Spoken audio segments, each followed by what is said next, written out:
Você está ouvindo o canal Livroterapia, audiobook O Cérebro que se Transforma, de Norman Doidge. Em 1954, James Woods e Peter Milner mostraram que quando inseriam eletrodos nos centros de prazer de um animal, enquanto lhe ensinavam uma tarefa, ele aprendia com mais facilidade, porque o aprendizado era muito agradável e era recompensado. Quando os centros de prazer são ativados, tudo o que vivemos nos dá prazer. Uma droga como a cocaína age em nós, baixando o limiar de excitação dos nossos centros de prazer, facilitando sua ativação. Não é simplesmente a cocaína que nos dá prazer, é o fato de que nossos centros de prazer agora se excitam com tanta facilidade que qualquer experiência que tivermos parecerá ótima. Não é só a cocaína que pode baixar o limiar de ativação dos nossos centros de prazer. Quando as pessoas com transtorno bipolar, antigamente chamado depressão maníaca, começam a se aproximar de seus picos maníacos, os centros de prazer começam a se ativar com mais facilidade. E apaixonar-se também baixa o limiar de ativação dos centros de prazer. Quando uma pessoa está sob o efeito da cocaína, torna-se maníaca ou se apaixona. Entra num estado de entusiasmo e fica otimista em relação a tudo. Porque as três condições baixam o limiar de ativação do sistema apetitivo do prazer. O sistema baseado na dopamina e associado ao prazer de esperar o que se deseja. O viciado, o maníaco e o apaixonado estão cada vez mais cheios de expectativa e são sensíveis a qualquer coisa que possa dar prazer. Flores e ar fresco os inspiram, e gesto leve, mas atencioso, os faz se deliciar com toda a humanidade. Chamo este processo de globalização. A globalização é intensa quando nos apaixonamos e é, acredito, um dos principais motivos para que o amor romântico seja um catalisador tão poderoso para a mudança plástica. Como os centros de prazer estão se ativando tão liberalmente, o enamorado se apaixona não só pelo amado, mas pelo mundo, romantiza a visão que tem dele. Como nossos cérebros estão vivendo um surto de dopamina que consolida a mudança plástica, quaisquer experiências e associações agradáveis que temos no estágio inicial do amor são, portanto, moldadas em nosso cérebro. A globalização não só nos permite ter mais prazer com o mundo, como também dificulta que vivamos a dor, o desprazer ou a aversão. Hilt mostrou que quando nossos centros de prazer disparam, a ativação concomitante dos centros de dor e aversão próximos é mais difícil. As coisas que normalmente nos incomodam deixam de incomodar. Nós adoramos estar apaixonados não só porque assim fica mais fácil sermos felizes, mas também porque fica mais difícil sermos infelizes. A globalização também cria uma oportunidade para desenvolvermos novos gostos pelo que achamos atraente, como a marca de varíola que dava tanto prazer a Alberic. Os neurônios que se ativam simultaneamente se ligam entre si, e sentir prazer na presença dessa marca, normalmente nada atraente, leva a ser conectada no cérebro como uma fonte de deleite. Um mecanismo semelhante acontece quando um viciado, abre aspas, recuperado, fecha aspas, em cocaína, passa pela viela suja, onde tomou a droga pela primeira vez, e é dominado por desejos tão poderosos que volta a ela. O prazer que sentiu durante a euforia foi tão intenso que o levou, por associação, a experimentar a viela feia como atraente. Há, portanto, uma verdadeira química do amor, e as fases de um romance refletem as mudanças em nosso cérebro, não só nos momentos de êxtase, mas também nos dolorosos. Freud, uma das primeiras pessoas a descrever os efeitos psíquicos da cocaína, e quando jovem, o primeiro a descobrir suas aplicações clínicas, teve um vislumbre dessa química. Escrevendo à noiva, Marta, Em 2 de fevereiro de 1886, ele contou que usara cocaína enquanto compunha a carta. Como a cocaína age no sistema nervoso muito rapidamente, a carta, em seu desenrolar, nos dá uma janela maravilhosa para seus efeitos. Ele primeiro descreve como a droga o deixa loquaz e confessional. Suas primeiras observações autodepreciativas desaparecem à medida que a carta prossegue, e logo ele se sente destemido, identificando-se com seus bravos ancestrais que defenderam o templo de Jerusalém. Ele associa a capacidade da cocaína de curar sua fadiga à cura mágica que obtém por estar romanticamente na companhia de Marta. Em outra carta, ele escreve que a cocaína reduz sua timidez e depressão. Deixa-o eufórico, aumenta sua energia, sua autoestima e seu entusiasmo, e tem um efeito afrodisíaco. Ele está descrevendo um estado semelhante à embriaguez romântica. Quando as pessoas se sentem inicialmente eufóricas, conversam a noite toda e têm um aumento na energia, na libido, na autoestima e no entusiasmo. Mas como acham que tudo é bom, sua capacidade de julgamento pode estar debilitada, e tudo isso ocorre porque a cocaína impede a reabsorção da dopamina. Recentes exames de ressonância magnética funcional em apaixonados, olhando fotos de seus amados, mostram que uma região cerebral com altas concentrações de dopamina é ativada. Seus cérebros se parecem aos de pessoas sob o efeito de cocaína. Mas as dores do amor também têm sua química. Quando separados por muito tempo, os apaixonados desabam e vivem a abstinência. Desejam ardentemente o amado, ficam ansiosos, duvidam de si mesmos, perdem a energia e ficam arrasados, se não deprimidos. Como uma pequena dose da droga, uma carta, um e-mail ou um recado telefônico do amado proporciona uma porção instantânea de energia. Caso estejam a ponto de terminar, ficam deprimidos, o oposto da euforia maníaca.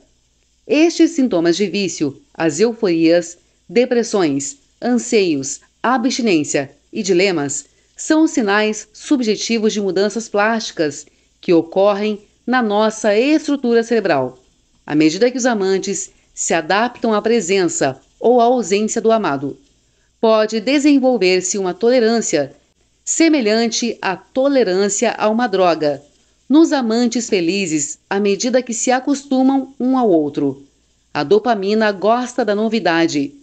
Quando casais monogâmicos desenvolvem uma tolerância ao outro e perdem a euforia romântica que tinham antes, a mudança pode ser um sinal não que um deles seja inadequado ou tedioso, mas de que seus cérebros plásticos se adaptaram tão bem ao outro que é mais difícil conseguir o mesmo alvoroço do passado. Felizmente, os amantes podem estimular sua dopamina, mantendo a euforia viva, pela introdução da novidade no relacionamento. Quando um casal faz uma viagem romântica de férias ou experimenta novas atividades juntos, usam novos estilos de roupa ou surpreendem um outro, estão usando a novidade para ativar seus centros de prazer. De modo que tudo o que vivam, inclusive o outro, lhes excite e agrade. Depois que os centros de prazer são ativados e a globalização começa, a nova imagem do amado torna-se de novo associada aos prazeres inesperados e é plasticamente estruturada no cérebro, que evolui para reagir à novidade. Precisamos continuar aprendendo se quisermos nos sentir totalmente vivos. E quando a vida ou o amor se torna previsível demais e parece haver pouco a aprender, ficamos inquietos. Um protesto, talvez do cérebro plástico, quando não consegue mais realizar essa tarefa essencial. O amor cria um estado mental de generosidade. Como o amor nos permite considerar agradáveis situações ou características físicas que de outra forma não seriam vistas, ele também nos permite desaprender associações negativas, outro fenômeno plástico. A ciência do desaprendizado é muito nova, uma vez que a plasticidade é competitiva. Quando uma pessoa desenvolve uma rede neural, a rede se torna eficiente e autossustentável, e tal como um hábito, é difícil desaprender. Lembremos de que Mersennich procurava por um apagador para ajudá-lo a acelerar a mudança e desaprender maus hábitos. Diferentes substâncias químicas estão envolvidas no aprendizado e no desaprendizado. Quando aprendemos uma coisa nova, os neurônios disparam juntos e se ligam entre si. E ocorre um processo químico neuronal chamado potencialização de longo prazo, ou LTP, que fortalece as conexões entre os neurônios. Quando o cérebro desaprende associações e desconecta neurônios, acontece outro processo químico chamado depressão de longo prazo, ou LTD. Depressão que nada tem a ver com o estado de humor deprimido. O desaprendizado e o enfraquecimento das conexões entre os neurônios são um processo tão plástico e igualmente importante quanto o aprendizado e o fortalecimento delas. Se só fortalecêssemos as conexões, nossas redes neuronais ficariam saturadas. As evidências sugerem que é necessário desaprender lembranças existentes para dar espaço a novas lembranças em nossos circuitos. Desaprender é essencial quando estamos saindo de uma fase de desenvolvimento para outra. Quando, no final da adolescência, uma menina sai de casa e vai para a universidade em outro estado, por exemplo, ela e os pais são submetidos à tristeza e a uma mudança plástica intensa, na medida em que alteram antigos hábitos emocionais, rotinas e imagens que têm de si mesmos. Apaixonar-se pela primeira vez também significa entrar em uma nova fase de desenvolvimento e exige uma quantidade imensa de desaprendizado. Quando se comprometem em relações, as pessoas devem alterar radicalmente as intenções existentes e, em geral, egoístas, e modificar todas as outras ligações, a fim de integrar a nova pessoa em sua vida. A vida agora envolve cooperação constante, que requer uma reorganização plástica dos centros cerebrais que lidam com as emoções, a sexualidade e o ego. Milhões de conexões neurais têm de ser suprimidas e substituídas por novas conexões. Um motivo para que se apaixonar pareça, para tanta gente, uma perda de identidade. Apaixonar-se também pode significar perder a paixão por um amor passado, e isto também requer o desaprendizado em nível neural. O coração de um homem reencontra a mágoa do seu primeiro amor, quando seu noivado é rompido. Ele olha para muitas mulheres, mas cada uma é uma pálida recordação da noiva que ele passou a acreditar ser seu único e verdadeiro amor, e cuja imagem o assombra. Ele não consegue desaprender o padrão de atração por seu primeiro amor. Uma mulher casada por 20 anos torna-se uma jovem viúva e se recusa a namorar. Ela não consegue imaginar que se apaixonará de novo, e a ideia de substituir o marido a ofende. Os anos passam e os amigos lhe dizem que está na hora de seguir em frente, mas em vão. Em geral, as pessoas não conseguem seguir em frente porque ainda não conseguiram passar pelo luto. A ideia de viver sem o amado é dolorosa demais. Em termos neuroplásticos, se o romântico ou a viúva devem começar um novo relacionamento sem bagagem, cada um deles primeiro precisa reestruturar bilhões de conexões no cérebro. O processo de luto é gradual, observou Freud. Embora a realidade nos diga que nosso amado já se foi, suas ordens não podem ser obedecidas de pronto. Nós sofremos trazendo à memória uma lembrança de cada vez, revivendo-a e, em seguida, deixando-a ir. No nível cerebral, estamos ativando cada uma das redes neurais que foram conectadas entre si para formar nossa percepção da pessoa, vivendo a lembrança com uma nitidez excepcional, depois dizendo adeus a uma rede de cada vez. No luto, nós aprendemos a viver sem o amado, mas o motivo pelo qual esta lição é tão difícil é que primeiro devemos desaprender a ideia de que a pessoa existe e de que ainda podemos nos fiar nela. Walter J. Freeman, professor de neurociência em Berkeley, foi o primeiro a fazer a ligação entre o amor e o desaprendizado maciço.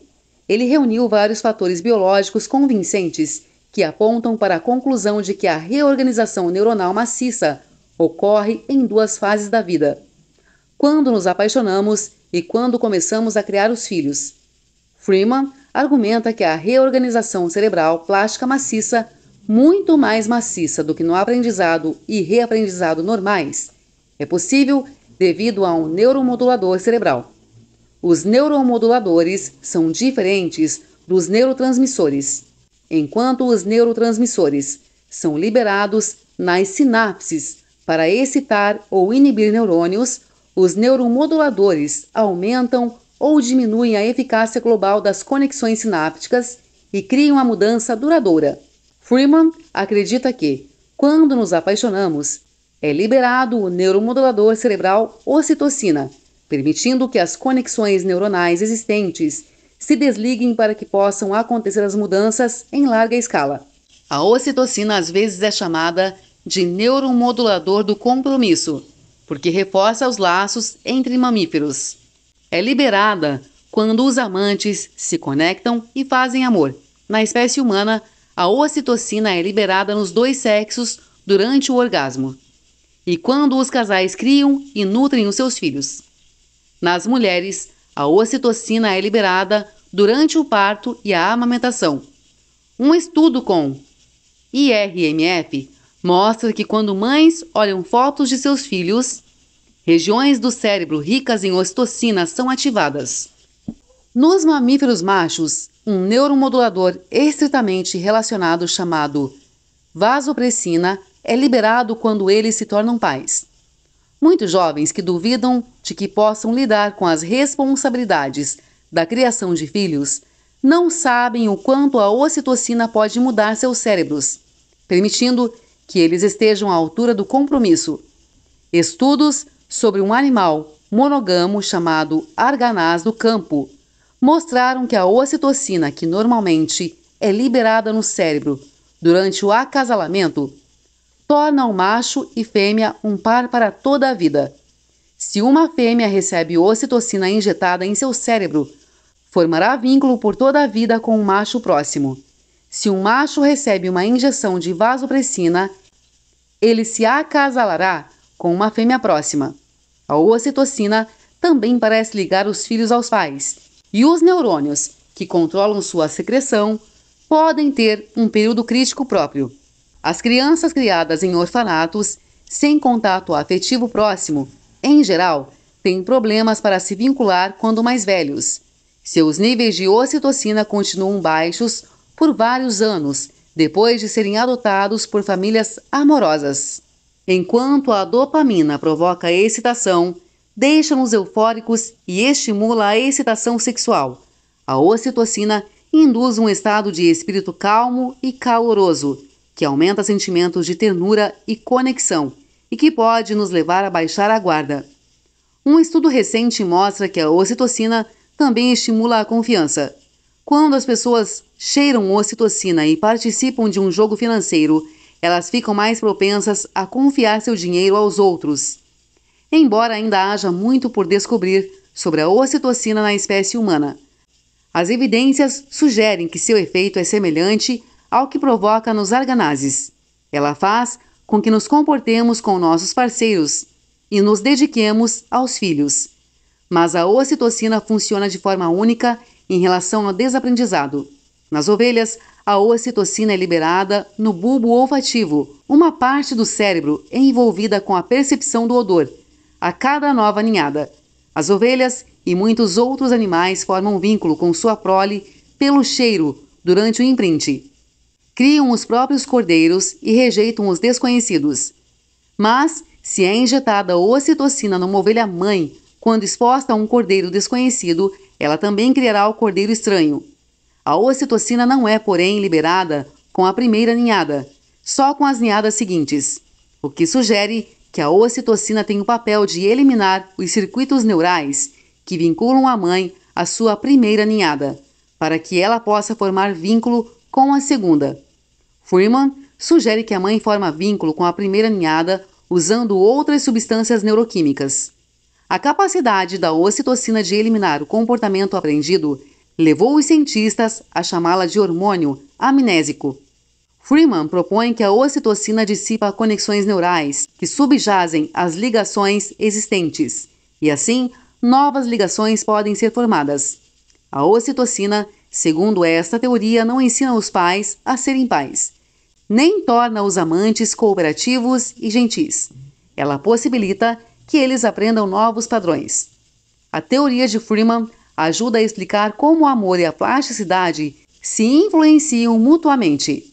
A plasticidade nos permite desenvolver cérebros tão únicos em resposta às nossas experiências de vida, que, em geral, é difícil ver o mundo como os outros o veem, querer o que eles querem ou cooperar.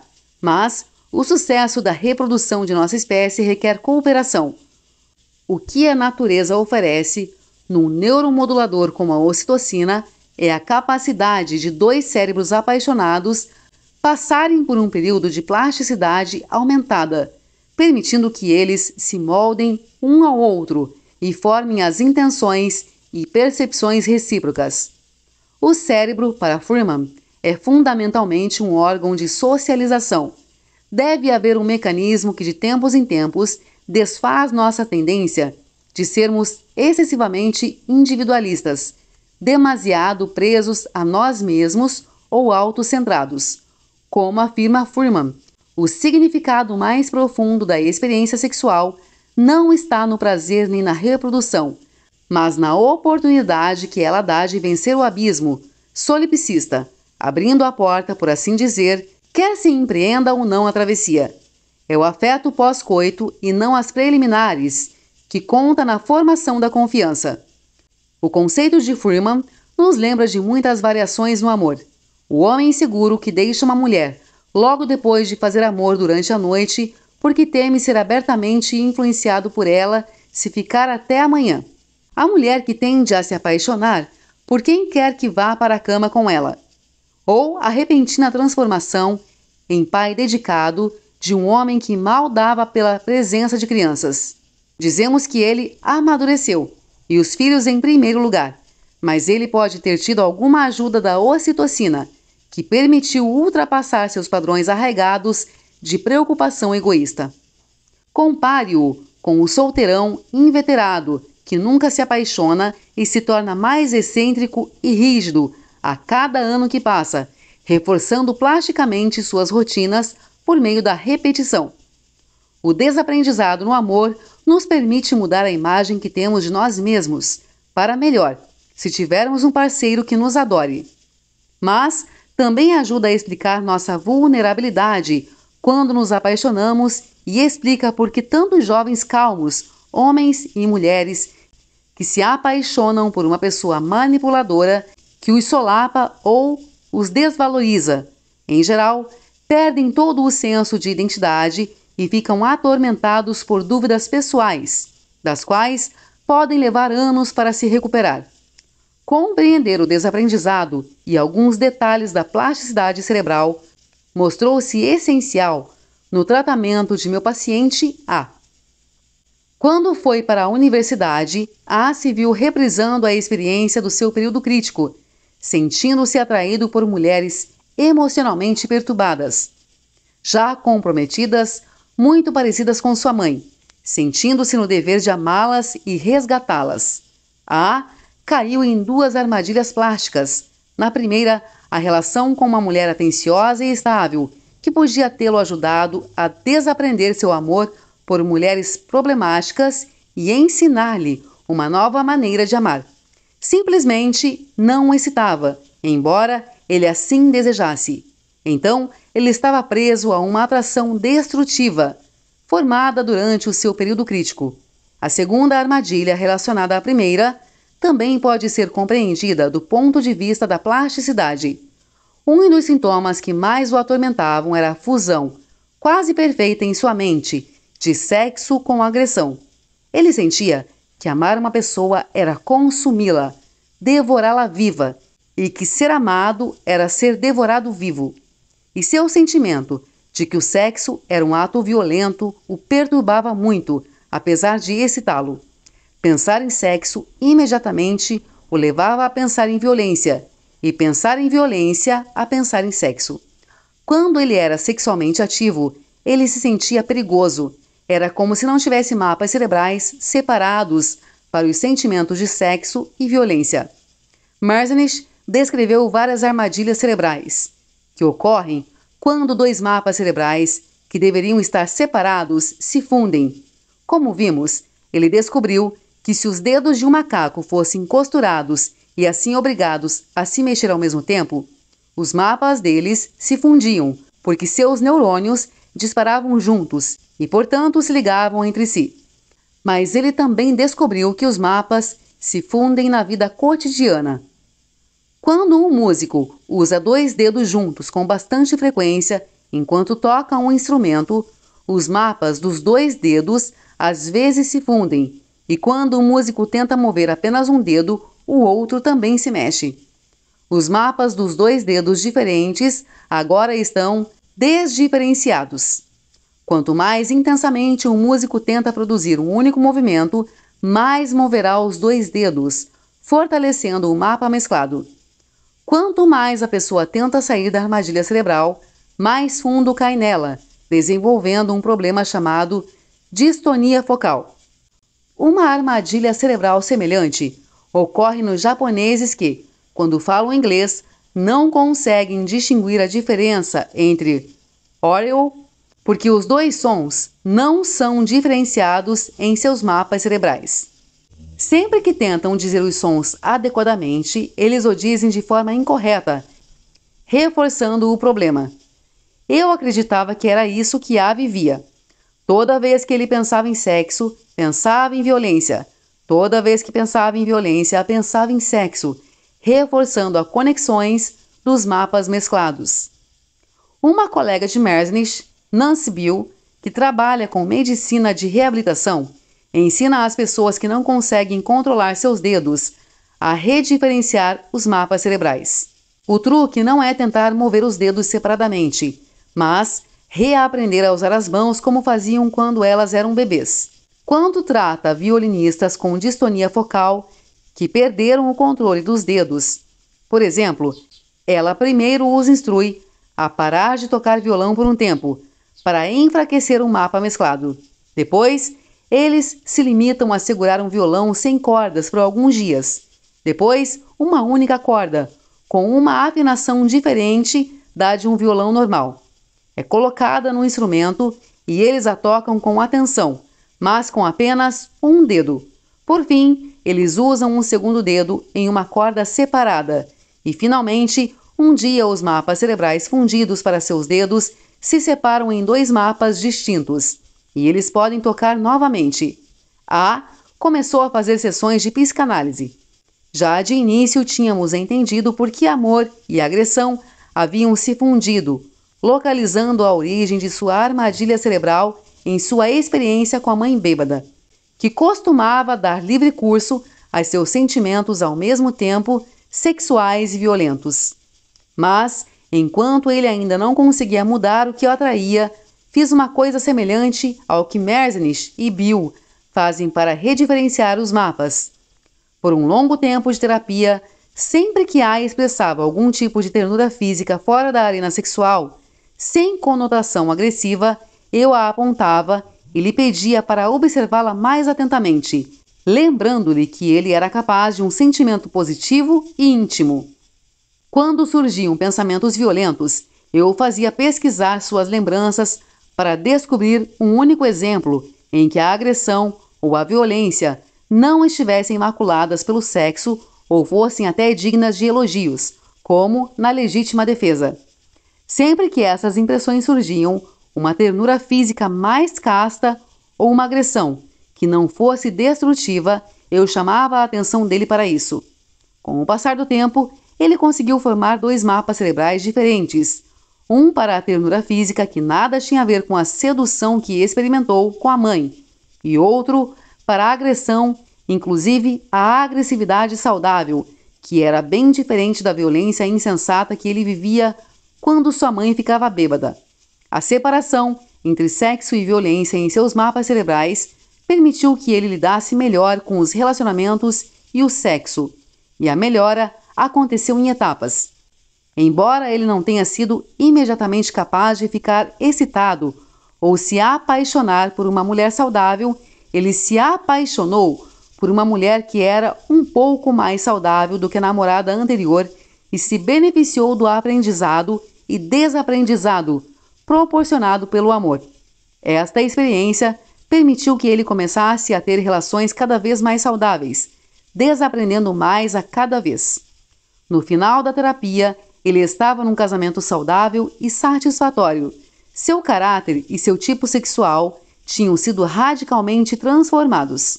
A reorganização de nossos sistemas do prazer e a variedade de preferências sexuais que podemos adquirir são vistas mais drasticamente nas perversões, como o masoquismo sexual, que torna a dor física um prazer sexual. Para fazer isso, o cérebro deve encontrar prazer no que é inerentemente desagradável.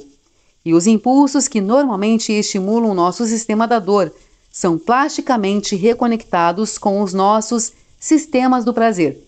As pessoas com perversões costumam organizar sua vida em torno de atividades que mesclam agressão e sexualidade e, em geral, celebram e idealizam a humilhação, a hostilidade, o desafio, o proibido, o furtivo, o saborosamente pecaminoso e a quebra de tabus. Eles se sentem especiais por não serem meramente, abre aspas, normais, fecha aspas. Essas atitudes transgressoras ou desafiadoras são essenciais para desfrutar a perversão. A idealização do perverso e a desvalorização da normalidade são descritas como brilho no romance Lolita, de Vladimir Nabokov, em que um homem de meia-idade idolatra e tem uma relação sexual com uma pré-púbere, uma menina de 12 anos, enquanto ele mostra desdém por mulheres mais velhas. O sadismo sexual ilustra a plasticidade porque funde duas tendências familiares, a sexual e a agressiva, cada uma delas podendo dar prazer separadamente, e as une, de modo que quando elas são satisfeitas, o prazer é dobrado. Mas o masoquismo vai mais além, porque torna algo inerentemente desagradável, a dor, e a transforma em prazer, alterando o impulso sexual de modo mais profundo e intenso, demonstrando mais nitidamente a plasticidade de nossos sistemas de dor e de prazer. Durante anos, a polícia, por meio de batidas em estabelecimentos sadomasoquistas, sabia mais sobre perversões sérias do que a maioria dos médicos, enquanto os pacientes com perversões brandas, em geral, procuram tratamento para problemas como ansiedade e depressão. Aqueles com perversões graves dificilmente procuram terapia, pois, em geral, eles gostam delas. Robert Stoller, médico e psicanalista californiano, fez importantes descobertas por meio de visitas a estabelecimentos de sadomasoquismo em Los Angeles. Ele entrevistou pessoas que praticavam o sadomasoquismo hardcore, que inflige dor verdadeira no corpo, e descobriu que todos os participantes masoquistas haviam sofrido de graves doenças físicas quando crianças e recebido um tratamento médico contínuo, apavorante e doloroso. Como consequência, escreve Stoller, tiveram de ficar confinados por longos períodos em hospitais, sem a oportunidade de descarregar aberta e adequadamente sua frustração, seu desespero e raiva. Daí as perversões.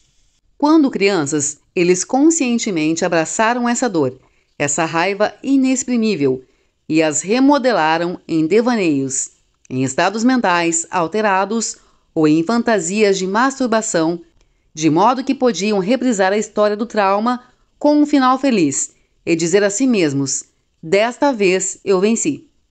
E eles venciam erotizando a agonia. De início, a ideia de que um sentimento inerentemente doloroso pode se tornar prazeroso, pode parecer inacreditável, porque tendemos a pressupor que cada uma de nossas sensações e emoções ou é inerentemente agradável, alegria, triunfo, prazer sexual, ou dolorosa, tristeza, medo, pesar. Mas, na realidade, esse pressuposto não se sustenta. Podemos chorar lágrimas de felicidade e ter triunfos amargos. E nas neuroses, algumas pessoas podem se sentir culpadas por ter prazer sexual ou não ter prazer nenhum, enquanto outros sentiriam deleite. Uma emoção que consideramos inerentemente desagradável, como a tristeza, pode ser linda e sutilmente articulada em música, literatura ou arte e parecer não apenas pungente, mas sublime. O medo pode ser excitante em filmes de terror ou numa montanha-russa. O cérebro humano parece capaz de ligar muitos de nossos sentimentos e sensações, seja ao sistema do prazer, seja ao da dor, e cada uma dessas ligações ou associações mentais requer uma nova conexão plástica no cérebro. Os masoquistas hardcore que Stoller entrevistou devem ter formado uma via que ligava as sensações dolorosas que sofreram aos seus sistemas do prazer sexual, resultando em uma nova experiência composta, a dor voluptuosa. O fato de todos terem sofrido na infância sugere fortemente que tal religação aconteceu durante os períodos críticos da plasticidade sexual. Em 1997, um documentário lançou luz sobre a plasticidade e o masoquismo. Bob Flanagan apresentou os seus atos masoquistas em público como artista performático e exibicionista. O resultado era articulado, poético e às vezes muito engraçado. Nas cenas de abertura, vemos Flanagan, nu, humilhado, com tortas sendo atiradas em seu rosto, alimentado por um funil. Mas lampejam cenas nas quais ele é fisicamente ferido e sufocado, sugerindo formas muito mais perturbadoras de dor. Bob nasceu em 1952 com fibrose cística, um distúrbio genético dos pulmões e pâncreas, em que o corpo produz uma quantidade excessiva de muco anormalmente espesso que obstrui as vias aéreas, tornando impossível respirar normalmente, e que leva a problemas digestivos crônicos. Ele tinha de lutar a cada respiração e frequentemente ficava azul pela privação de oxigênio. A maioria dos pacientes que nasce com essa doença morre quando criança ou com pouco mais de 20 anos. Os pais de Bob perceberam que ele sofria no momento em que ele veio do hospital para casa. Quando tinha 18 meses, os médicos descobriram pus entre seus pulmões e começaram a tratá-lo, inserindo agulhas em seu peito. Ele começou a ter pavor destes procedimentos e gritava desesperadamente. Durante toda a infância, ele foi hospitalizado regularmente e confinado quase despido no interior de uma bolha para que os médicos pudessem monitorar sua transpiração. Uma das maneiras de diagnosticar a fibrose cística, e ele se sentia mortificado por seu corpo estar visível a estranhos. Para ajudá-lo a respirar e combater as infecções, os médicos lhe inseriam todo tipo de tubos. Ele também tinha consciência da gravidade de seu problema. 2 de suas irmãs mais novas também tinham fibrose cística. Uma morreu aos 6 meses, a outra aos 21 anos. Apesar de ele ter se tornado um garoto propaganda para a Sociedade de Fibrose Cística de Orange County, ele começou a ter uma vida secreta. Quando criança, quando o seu estômago doía implacavelmente, ele estimulava o pênis para se distrair. Na época do ensino médio, ele se deitava nu à noite e secretamente se cobria com cola grossa, sem saber por quê. Ele se pendurava em uma porta por cintos, em posições dolorosas. Depois, começou a inserir agulhas nos cintos para perfurar o corpo. Quando tinha 31 anos, ele se apaixonou por Cher Rose, que vinha de uma família muito problemática. No filme, vemos a mãe de Cher desprezar abertamente o marido, que era, afirma Cher, passivo e jamais demonstrou afeto por ela. Cher descreve a si mesma como mandona desde a infância. Ela é sádica de Bob. No filme, Cher usa Bob com seu consentimento como escravo. Ela o humilha, corta a pele dele perto dos mamilos com um canivete, coloca grampos nos mamilos, alimenta-o à força, sufoca-o com uma corda até que ele fique azul, força uma grande bola de aço, do tamanho de uma bola de sinuca, por seu ânus e coloca agulhas em suas zonas erógenas. A boca e os lábios de Bob são saturados com fios. Ele fala sobre beber a urina de Cher em uma mamadeira. Nós o vemos com fezes no pênis. Cada orifício do seu corpo é violado. Essas atividades provocam ereções em Bob e o levam a orgasmos intensos no sexo, que costuma se seguir. Bob sobreviveu aos 20 e aos 30 anos, e no início dos 40 tornou-se o mais velho sobrevivente da fibrose cística. Ele fez uma turnê com seu espetáculo de masoquismo, a clubes sadomasoquistas e museus de arte. Ele encena rituais masoquistas em público, sempre usando uma máscara de oxigênio para respirar. Em uma das últimas cenas, Bob Flanagan, nu, pega um martelo e prega o pênis bem no meio a uma tábua. Depois, simplesmente retira o prego para que o sangue jorre por toda a lente da câmera, como uma fonte do profundo buraco em seu pênis.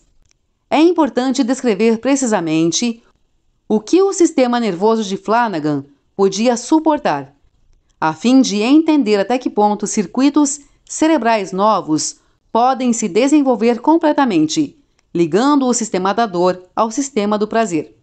A ideia de Flanagan de que sua dor devia ser agradável tingiu suas fantasias desde a primeira infância. Sua história extraordinária confirma que sua perversão desenvolveu-se a partir de sua experiência única de vida e é ligada às suas lembranças traumáticas.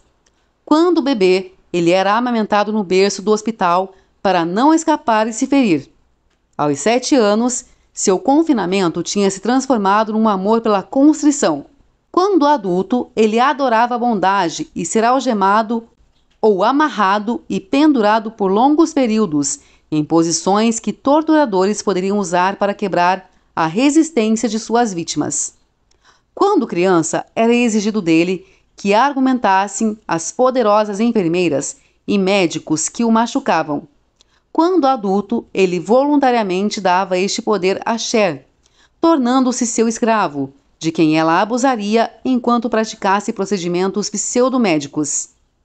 Até aspectos sutis do seu relacionamento precoce com os médicos eram repetidos na idade adulta. O fato de que Bob dava seu consentimento a Cher repetia um aspecto do trauma, pois, a partir de certa idade, quando os médicos tiraram sangue, perfuraram sua pele e o feriam, ele mesmo lhes dava permissão, sabendo que sua vida dependia disso.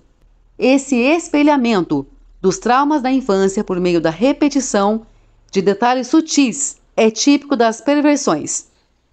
Os fetichistas, que se sentem atraídos por objetos, têm as mesmas características.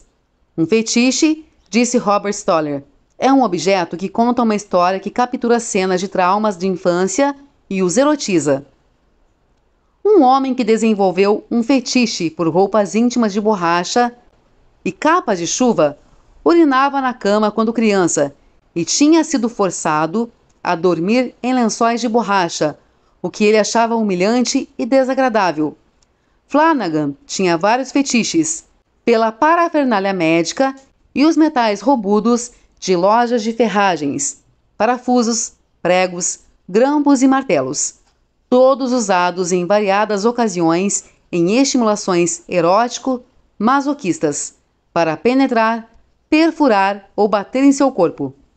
Em Flanagan, os centros do prazer, sem dúvida, foram reconectados de 2 modos. Primeiro, emoções como a ansiedade, que normalmente são desagradáveis, tornaram-se agradáveis. Ele explica que está constantemente flertando com a morte, porque lhe garantiram uma morte precoce e ele está tentando dominar seu medo. Em seu poema de 1985, ele deixa claro que seu supermasoquismo lhe permite sentir-se triunfante, corajoso e invulnerável depois de uma vida de vulnerabilidade. Mas ele vai além de simplesmente dominar o medo. Humilhado por médicos que o despiam e o colocavam numa bolha de plástico para medir sua transpiração, ele agora se despe orgulhosamente em museus. Para superar os sentimentos de exposição e humilhação que vivenciou quando criança, ele se tornou um exibicionista triunfante. A vergonha é convertida em prazer, transformada em descaramento. O segundo aspecto de sua reestruturação cerebral é que essa dor física se torna prazer. O metal na carne agora é bom. Provoca-lhe ereções e o faz ter orgasmos. Algumas pessoas, sob grande estresse físico, liberam endorfinas, os analgésicos, opioides que nosso corpo produz para entorpecer nossa dor e que podem nos deixar eufóricos. Mas Flanagan explica que ele não entorpece a dor, ele é atraído por ela. Quanto mais sente dor, mais sensibilizado à dor ele se torna e mais dor ele sente. Como os seus sistemas da dor e do prazer são conectados, Flanagan sente uma dor real e intensa, e isso para ele é fonte de prazer. As crianças nascem indefesas e, no período crítico da plasticidade sexual, querem fazer de tudo para evitar o abandono e ficar ligadas aos adultos, mesmo que devam aprender a amar a dor e o trauma infligidos por eles. No pequeno mundo de Bob, os adultos infligiam dor para o bem dele. Agora, ao se tornar um supermasoquista, ele ironicamente trata a dor como se lhe fizesse bem. Ele tem plena consciência de estar preso ao passado, revivendo a infância, e diz que se fere porque sou um bebezão e quero ficar assim. Talvez a fantasia de permanecer um bebê torturado seja uma forma imaginária de se manter longe da morte que o aguarda se ele se permitir crescer. Se puder continuar a ser um Peter Pan, atormentado interminavelmente por Cher, pelo menos jamais crescerá nem morrerá precocemente. No final do filme, vemos Flanagan morrendo. Ele para de fazer piadas e começa a parecer um animal acuado, dominado pelo medo. O espectador vê como ele deve ter ficado apavorado quando criança, antes de descobrir a solução masoquista para domar sua dor e seu terror. A essa altura, sabemos por Bob que Cher falou em se separar, evocando o pior medo de sua infância sofrida, o abandono. Cher diz que o problema é que Bob não está mais se submetendo a ela. Ele parece com o coração totalmente partido, e no final, ela fica cuidando ternamente dele. Em seus últimos momentos, quase em choque, ele pergunta melancolicamente: "Estou morrendo? Não entendo. O que vai acontecer? Eu jamais acreditei nisso." Tão poderosos eram suas fantasias, seus jogos e rituais masoquistas, nos quais ele abraçava a morte dolorosa, que Flanagan parecia acreditar que realmente a vencera. Quanto aos pacientes que se tornaram dependentes da pornografia, a maioria pôde passar pela abstinência depois de compreender o problema e como o reforçavam plasticamente. Eles, por fim, se viram atraídos mais uma vez por seus parceiros. Nenhum desses homens tinha personalidade dependente ou traumas graves de infância, e quando entenderam o que lhes acontecia, pararam de usar os computadores por certo tempo para enfraquecer as redes neuronais problemáticas. E seu apetite pela pornografia enfraqueceu. Seu tratamento para os gostos sexuais adquiridos na vida adulta foi muito mais simples do que os dos pacientes, que em seus períodos críticos adquiriram uma preferência por tipos sexuais problemáticos. E, no entanto, mesmo alguns destes últimos foram capazes, como A, de mudar seu tipo sexual, porque as mesmas leis da neuroplasticidade que nos permitem adquirir gostos problemáticos também nos permitem, em tratamento intensivo, adquirir preferências novas e mais saudáveis. E, em alguns casos, até perder as antigas e problemáticas. O princípio use ou perca é válido até quando se trata do desejo sexual e do amor.